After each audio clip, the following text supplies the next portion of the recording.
안녕하십니까, 황동훈 변호사입니다. 이번에는 이혼 재산 분할 중에 암호화폐에 관해서 말씀드리려고 하는데요. 암호화폐, 흔히들 많이 비트코인 많이 말하잖아요. 이제 비트코인도 있고, 뭐 비트코인 캐시도 있고, 뭐 리플도 있고, 뭐도 있고, 뭐 수십 가지가 있더라고요. 그런데 주로 많이 하는 게 비트코인이니까 비트코인을 대표가 되는 암호화폐에 대해서 재산 분할을 어떻게 하냐 말씀드리려고 하는데요. 일단은 첫 번째, 그 비트코인이 재산 분할의 대상이 되는지 안 되는지가 먼저 이제 첫 번째가 되고요. 재산 분할의 대상이 된다고 한다면 이걸 어떻게 강제 집행의 대상이 되는지도 문제가 됩니다. 이 두 개가 이제 어떻게 되는지 말씀드리려고 하는데, 일단 결론부터 말씀드리면 재산 분할 대상이 됩니다. 왜냐하면 비트코인도 경제적 가치가 당연히 있는 거고요. 일반 뭐 디지털 파일이나 뭐 이런 것처럼 무한히 확장할 수 있는 게 아니고, 이게 이제 한정이 돼 있죠. 뉴스 같은 거 보시면 암호화폐, 비트코인을 채굴 한다고 하잖아요. 옛날 뭐 이름은 정확히 안 사토야마 키토시인가 해도 일본 이름으로 된 것 같은데 가명이라고 하긴 하는데, 그 사람이 이제 아주 채굴을 해도 딱 한정이 돼 있게 해가지고 그 채굴 하는 게 가면 갈수록 어렵게 돼가지고 채굴한다. 뭐 이제 뭐 그래픽 카드가 뭐 그거 하는데 필요하기 때문에 가격이 올라간다 이런 말이 나올 정도로 했다고 하는데, 그래서 한정이 돼 있다. 그리고 실제 그 암호화폐를 거래 수단으로 쓸 수가 있다. 우리나라 같은 경우는 암호화폐를 거래 수단을 쓰는 게 좀 한정적이긴 하지만, 뭐 해외를 나가게 되면, 특히 서양 쪽 가게 되면은 뭐 일반적인 거래를 할 때도 많이 쓸 수 있고, 심지어 환전도 할 수 있고 하기 때문에 경제적 가치가 있는 거죠. 거래의 대상도 되죠. 왜냐면 뭐 암호화폐 거래소도 있기 때문에 서로 주고받을 수도 있습니다. 실제 뭐 등락이 심하기도 하고요. 그러니까 충분히 재산적 가치가 있기 때문에 재산 분할 대상이 되는 것은 명확합니다. 실제 대법원에서 이혼 사건은 아니지만 일반 다른 사건에서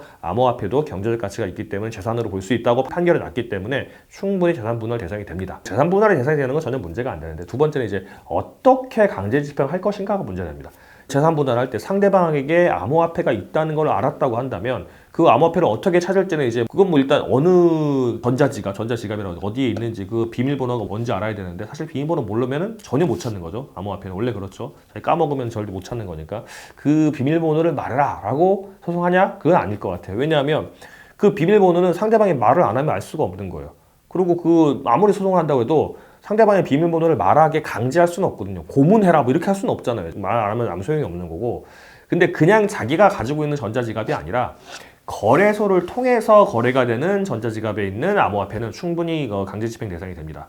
실제 거래소에 대해서 상대방이 암호화폐, 뭐 예를 들어서 비트코인은 뭐 100개를 가지고 있다. 그러면 그 100개를 반환 청구권이 있을 거 아닙니까? 거래 약관에서, 거래 계약서에서. 그러면 그 반환 청구권 자체를 가압류하거나, 이기게 되면 그 자체를 압류 및 추심 명령을 받아가지고, 아니면 압류 및 전부 명령이 더 낫겠죠. 전부 명령을 받아가지고 그 반환 청구권을 이제 가져오는 겁니다. 그 반환 청구권 100개를 가져올 수 있는 거를 내가 재산 분할을 해가지고 50%를 받았다고 한다면 그 50개에 대한 반환 청구권을 내가 가져오게 되는 거죠. 그렇게 해서 그 반환 청구권을 가져오게 되면, 내가 이기게 되면 그 판결문을 갖다가 거래소에 주게 되면 거래소는 아 맞네, 그럼 이 남은 절반은 재산 분할 이긴 상대방한테 줘야 되는구나 하고 주게 되는 거죠. 이제 이거를 사실은 이제 암호화폐를 가지고 있을 때, 암호화폐가 이제 강제 집행 대상이 되지 않으니까 내 마음대로 냅둬버리고 이제 언제든지 또 등락이 높으니까 나중에 하면 되게 좋지 않겠냐 이렇게 할 수가 있어요. 이게 무슨 말이냐면, 요즘 뭐 뉴스 보시면 비트코인 같은 게 뭐 하나당 뭐 몇만 불, 몇 천만 원 간다고 하죠. 제가 최근에 듣기 5천만 원까지 넘었다고 들었는데 여기서 왔다 갔다 하는 것 같은데요. 등락이 너무 심하죠. 하루에도 몇십 %씩 왔다 갔다 하고 이러니까 이게 얼마나 볼 것일까도 문제됩니다. 이게 무슨 말이냐면, 그 재산 전체, 재산 분할 대상이 된 전체를 다 정한 다음에 거기에 몇 대 몇으로 나눠야 되는데, 암호화폐는 이걸 얼마로 평가해야 될지를 잘 애매한 거예요.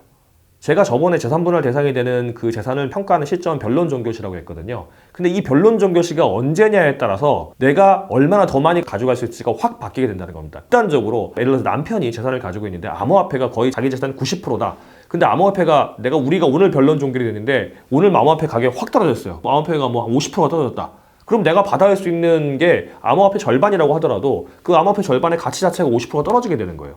어쩔 수 없습니다. 암호화폐라 그런다면. 그래서 그거는 저희가 재판을 할 때 암호화폐를 그 금액으로 환전했을 때 해당하는 금액, 현금을 주라고 해야 될지 암호화폐를 주라고 해야 될지도, 이거는 이제 변호사 상담을 하셔가지고 주장할 여지가 있는 거고, 또 암호화폐가 계속 등락이 심하기 때문에 이거는 제 생각인데, 재판하는 기간 동안에 해당하는 평균 금액을 뽑아가지고 주라 이렇게 하는 것도 방법이 될 수 있습니다. 왜냐하면 이게 전혀 말이 안 되는 게 아닌 게, 주식을 뭐 증여하거나 상속하거나 할 때도 뭐 최근 몇 개월간의 평균 가격에서 최고가, 최저가 빼가지고 평균해서 가격을 한다 이렇게 하는 게 이제 기준도 있거든요. 그래서 암호화폐도 그렇게 하는 것도 나쁘지 않은 것 같아요. 제가 볼 때는 그렇게 주장할 수 있는 것도 충분한 주장의 여지가 있는 것 같습니다. 아직 뭐 이게 정해진 판례가 있는 게 아니라서. 그래서 일단은 암호화폐도 재산 분할이 될 수 있다. 그다음에 청구한다고 한다면 원래 변론 종결시 기준이 금액이 기준인데 그거를 금액으로 청구할지 암호화폐 개수로 청구할지 암호화폐의 가치를 평균으로 주장할지 그 변론 종결시 기준으로 할지는 재판의 개별적인 이제 우리 유불리에 따라서